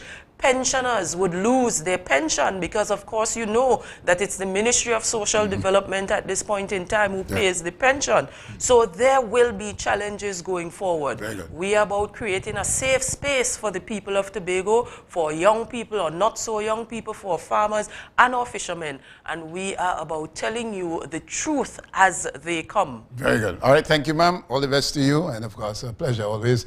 And, of course, Tracy Davidson Celestine, leader of the PNM Council Tobago. With that, hey, we want to thank her again. And, of course, so you out there, be safe. All right, we go for the break. When we come back, lots more. See you then.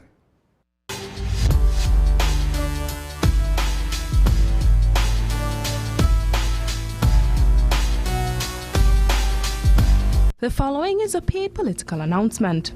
I place in the center of this meeting tonight the proposed Scarborough Waterfront Development Project, and you can see it on the screen. We have already put aside $60 million for the start of this project. Already, we have secured over $37 million through the IADB investment. And so we have been developing the plans, and we have been finalizing the rollout of this plan that will see for the first time a new and improved Scarborough. What does it include? It includes a new boardwalk. It includes a parkade, an upgrade of the Scarborough Esplanade. There is going to be a marketplace. There is going to be a food court. And when I talk about food court, I'm talking about restaurants, I'm talking about bars, I'm talking about cafes, and I'm talking about entertainment spaces. The new Scarborough will be digital. Remember, we are talking about technology and taking Tobago to a new height.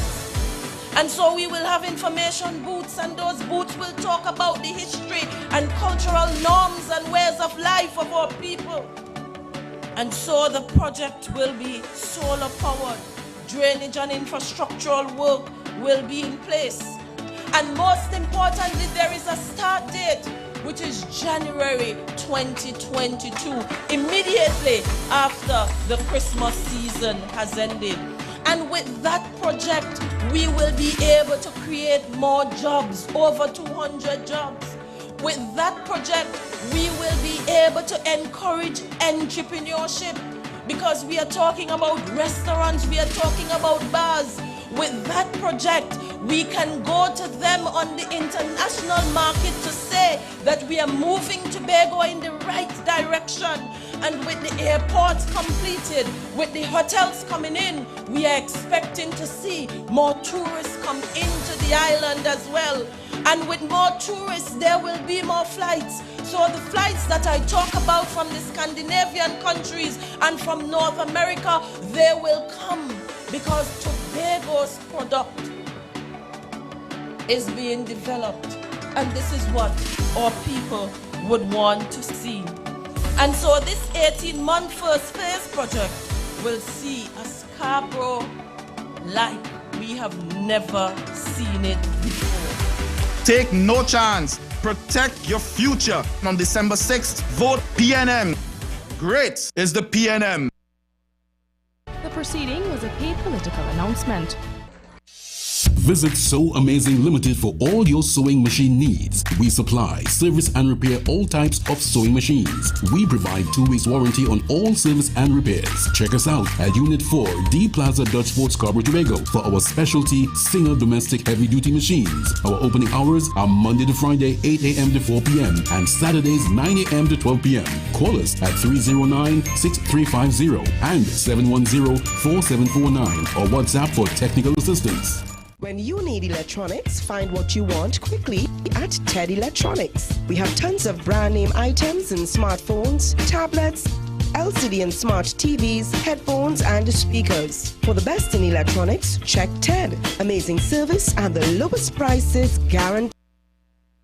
Short services. Call us today at 660-7723 or 635-2144. MI4 Security Services Company Limited. Keeping Tobago safe. Be viewing Tobago Channel 5 for the live broadcast of the Tobago Methodist Circuit this Sunday and every Sunday at 9 a.m. as they bring God into our homes.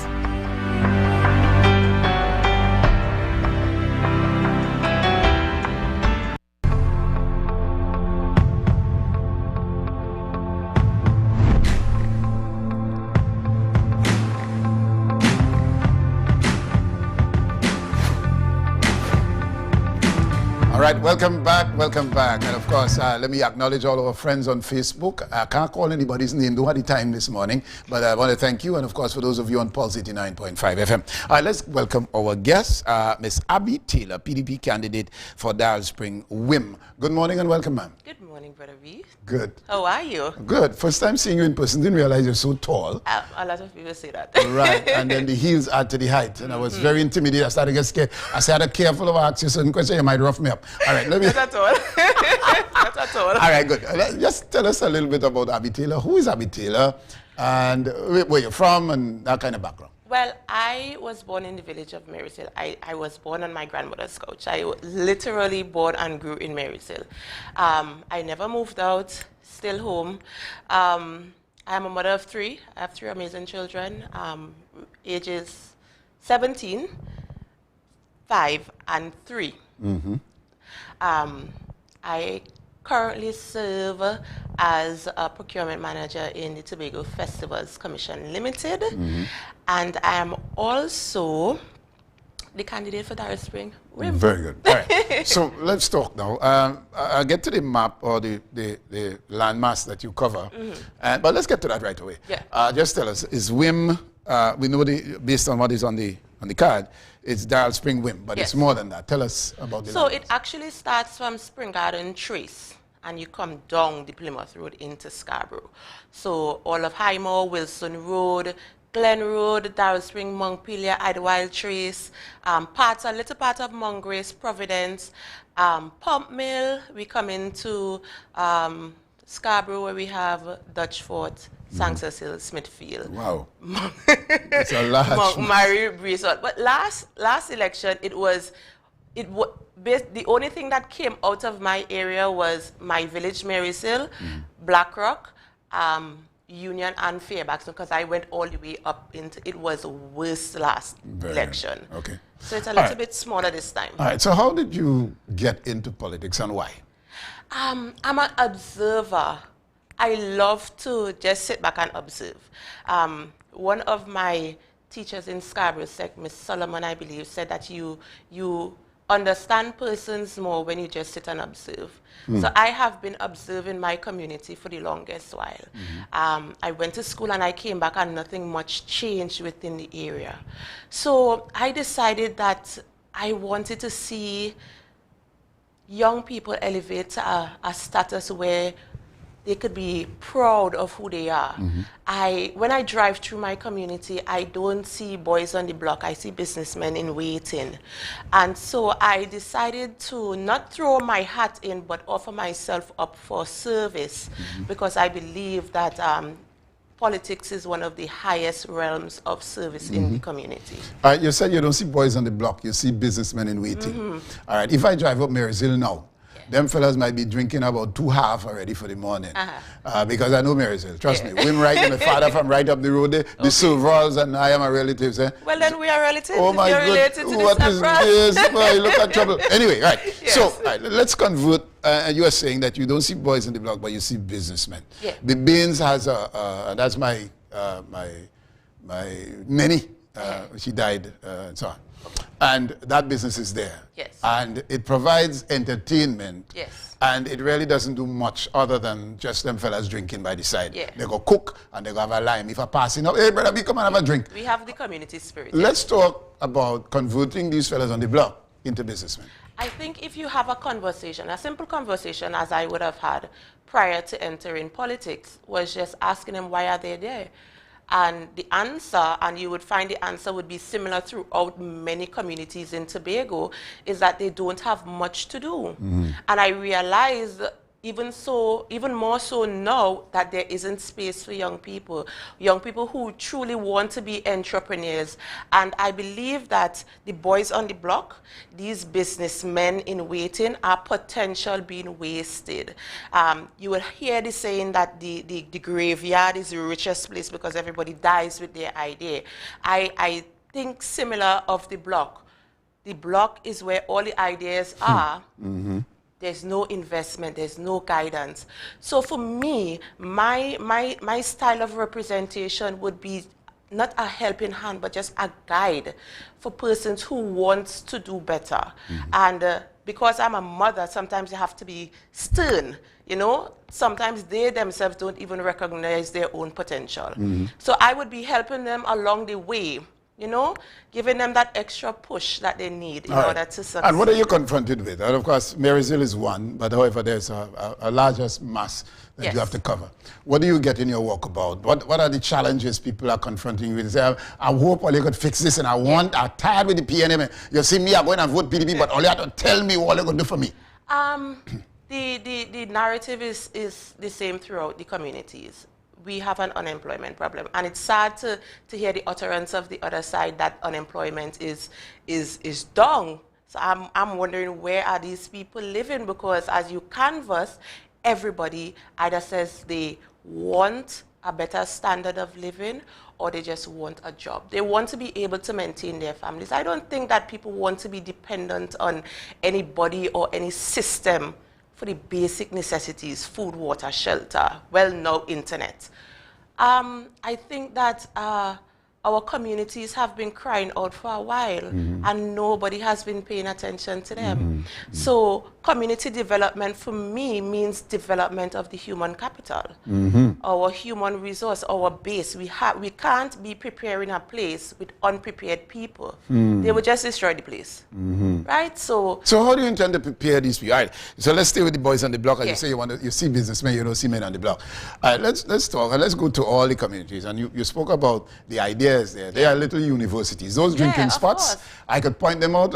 All over Tobago have them, and you would not believe the wisdom, the knowledge, and all that comes out from that same spot that them fellas liming by. Correct. All right, so let's go detail by detail. If I could remember Marysville well enough, I don't know if it's Gloria, her name was. They had a garage down on the junction. James. Gloria, yes. she passed, right? She passed away, yes. And she used to run that street in a garage. Yes. Right down, yes. And she ran that, and most of the employees came from Marysville. What's her name? I can't remember the brother's name. Sean and Blacks and the surname. Anyway, yes, James. And they had that space that people would carry their cars.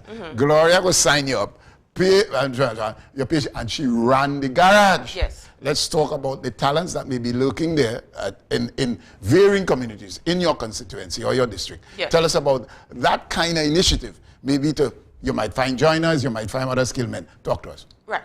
So that model will be applied to the community. It's a system where we would have because let me make it plain, I would have lost in January, right? But a loss isn't always a loss. It gave me the opportunity to study my community a little bit more, a little bit closer. And in those 8 months, I got the opportunity to collect data. And for me, data does not lie. The communities throughout Tobago, especially Wim, Darrell Spring, because Marysville is now removed, it's now part of Plymouth Black Rock, but the information remains the same. There are a lot of entrepreneurs sitting in the community, a lot of business persons with skills and trade, and they're just sitting on their trade. Like, I wish I could do something, and that's my explanation to them all the time. I wish I could do something, because where I sit from a procurement standpoint, I understand how valuable their skills are. I understand how they could make money quickly, because everybody, youths nowadays, they want the fast cash. But I understand how they could make money very quickly. The only thing that they're missing is some kind of investment. Right. So to put your finger on what to invest in is a challenge, based on what you're saying. Yes. And all right, okay, fine. So what if you reach them where they are? I'm asking. Yeah. As I said, that area had a number of joiners on straighteners rather, and they had their garage there, and that was that. Yeah. And that represented a family, and everybody survived by it and what. All right.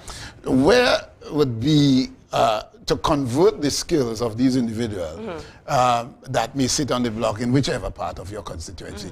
What do you get? Ma'am, I am a mason and I ain't getting no work. Or I am a joiner and I ain't getting no work. How do you intend to pool all of these skills? The diversity that rests in our community is wild, Brother B.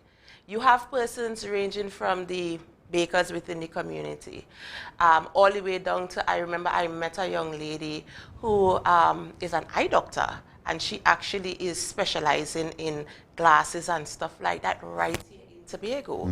So it's not something that is unheard of.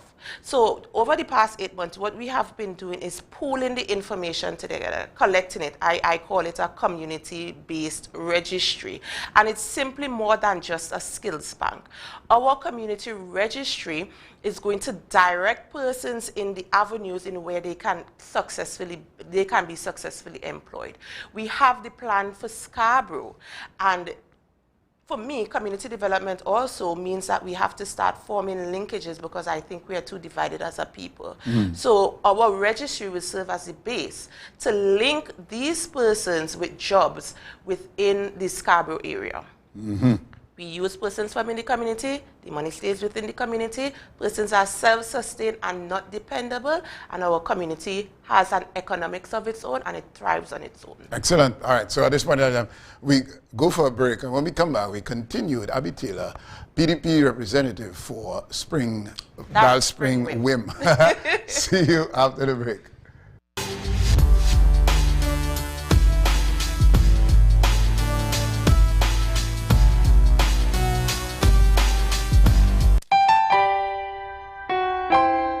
Be viewing Tobago Channel 5 for the live broadcast of the Tobago Methodist Circuit this Sunday and every Sunday at 9 a.m.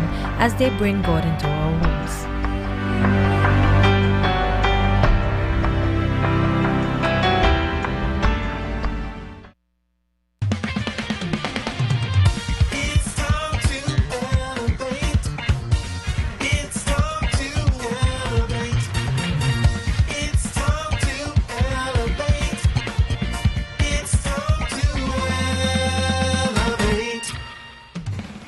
Greetings in the name of Jesus Christ, our soon and coming King.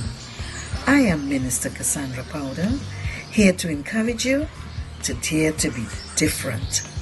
Think the unthinkable, for we serve a God that has no limits, no boundaries. It's time to elevate. The following is a paid political announcement. Here's how the PNM is ensuring a future in agriculture. 3,000 registered farmers and home gardeners will now receive access to grant funding, government subsidies, training and tax incentives.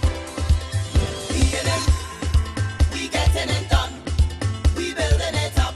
3,000 new registered farmers have received training in crop production, organic farming, livestock farming, agro-processing, pasture management, farm management, and marketing.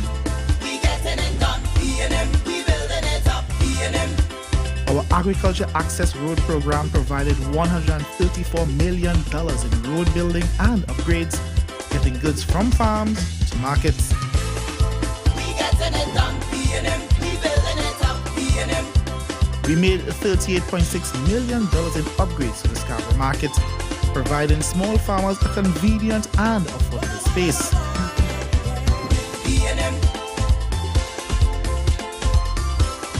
Our Agricultural Finance Support Program grants you up to $100,000 to start your own agribusiness. We getting it done, P&M, we building it up, P&M. The PNM is ensuring a future in agriculture.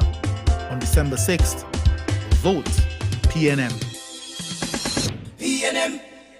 The proceeding was a paid political announcement. The following is a paid political announcement. Here are the PNM's plans for the fishermen of Tobago.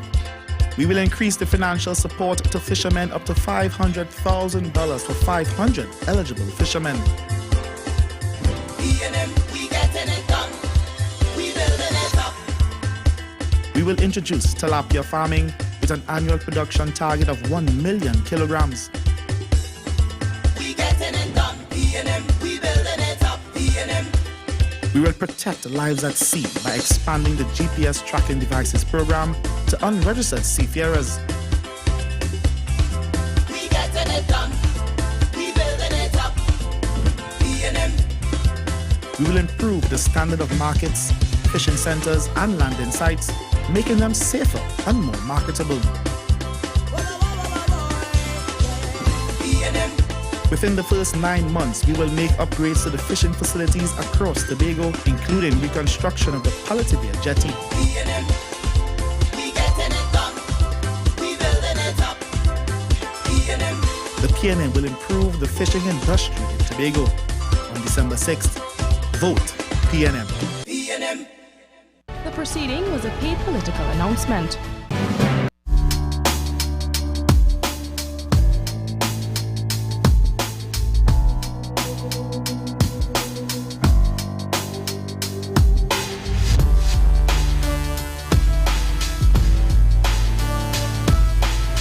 Welcome back. And we continue our conversation with Ms. Abby Taylor, PDP candidate for Dial Spring WIM. All right, so we got what you're confronted with, all right? And of course, you explain your vision going forward. In general, let's come to last election. You said that you went up, you're green in it, and you lost. Yes. What do you bring differently at this point in time? I bring a level of research. I bring a level of commitment and due diligence to this whole process. I think a lot of the ideas that are being thrown around, not much research has gone into it. I think it's just what they are. They are promises, and I don't see much coming out of it. The PDP, however, has taken their time, and they have spoken to the people, and all of our solutions in our mandate actually comes from the people. I'm open and I'm receptive and I'm a good listener. I don't think that people listen enough, because I think if they had listened to the people, we would not be where we are today. All right, so, and of course, a number of young people and their interests in your walkabout, and this is the future. Yes. Obviously. And we could take one angle of what young people are really enthused and interested in, sporting. Let's talk about it. Every corner have a basketball court, not a court, but a ring. Yeah. And them fellas are sweat. Yes. However, how do you see, and of course netball, for you name the sport, the discipline. In terms of sporting, what has been confronting you in your walkabout, and what are your solutions? Well, I think sports development is one that needs some serious attention. We can't just put a plaster like a netball court, a basketball court. Infrastructure is not the problem, and that has been our means to solving a lot of issues in Tobago. We need to start paying attention to the persons who now occupy this space. And in sports development, I think that we start way too late. Why is it that we have to wait until a child is almost 10, 12, 13 to start a sporting discipline? The world is moving on. You see, in Russia and China, these people are training their children from the age of 2. I mean, my son is more inclined to be a sports person, and I remember when I went around, he was like 3 or 4, I went around to different sporting facilities, and this is before COVID, asking them to take him, you know, to start developing him and honing in on his craft. And they told me he was way too young. So I think we keep on missing the marker where that is concerned. Another thing that irks me about sports development is that, especially in the community of WIM, we have what I call a ghost project. This has been ongoing for the last 20 years, the construction of an indoor sporting facility. Now, we have grown accustomed to things just being put in communities with no consultation. We have the sporting facilities, but you don't know what sporting discipline is going to be practiced there. What I'm suggesting is that we, one, talk to the community as to what sporting disciplines they want to develop, and we go from there. The next step would be once this place is completed and commissioned and open and ready for use, we train persons within the area and from outside areas, the communities on the outskirts, we train them in this particular discipline. I am seeing, if we have a sporting facility and we start futsal. In the next 5 years, we should be able to produce persons who can competently represent us at any games possible with that sporting discipline. So we need to, it's almost like strategic planning.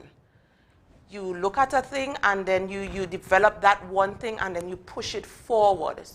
You could introduce this into school. Remember I said that for me, we work in silos a little bit too much in Tobago. So our sporting plan must be able to be integrated into our schools. So our children, in conjunction with the sporting facilities, they can too be learning this sporting discipline at school. So let's say our trajectory or our vision for sports for the area of WIM, which I have, or Darrell Spring, or any of my communities thereafter, that at the end of 5 years or within a 5-year period, we must supposed to produce 2 athletes in whatever sporting discipline that we have trained our children to do. Very good. All right. So, right. So we covered employment to some extent. We touched on sports. There are elderly living in the communities, obviously. Someone spoke about a daycare, elderly home. I think it's your colleague, someone spoke about that. All right, let's deal with that. That is an issue that in some cases we don't cater for the elderly at all. In fact, we feel that we're going to live forever and we're going to have all our strength and our senses and so on.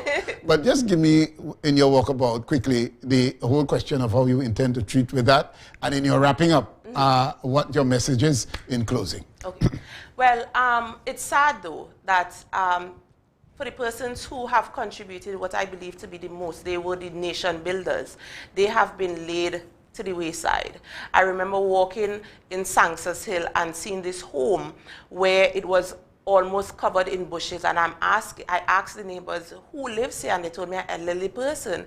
And I said, that could never be, you know? And I think that they need some TLC.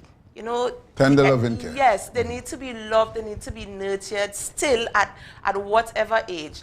And for me, senior citizen care goes beyond just providing cleaning services or providing a meal for them. We have to still engage them because some of them are still entrepreneurs. Some of them are still creatives.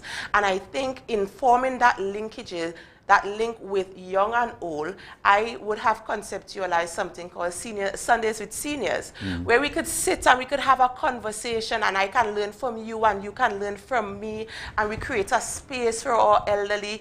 I remember there's a lady in Glen Road. She is probably in her 80s, but she still makes sugar cakes and Benny ball and stuff like that. I don't know how to make that, so I would like to create a space for Miss Morris to show me how to make Benny ball and stuff like that.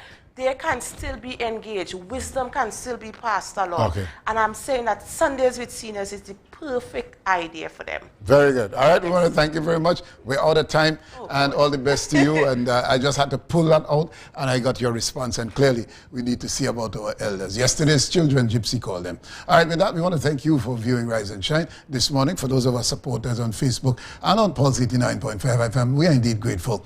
And with that, hey, join us tomorrow. We'll do this all over again. Embrace the urgency of today, for tomorrow is a mystery. Better be saying so long.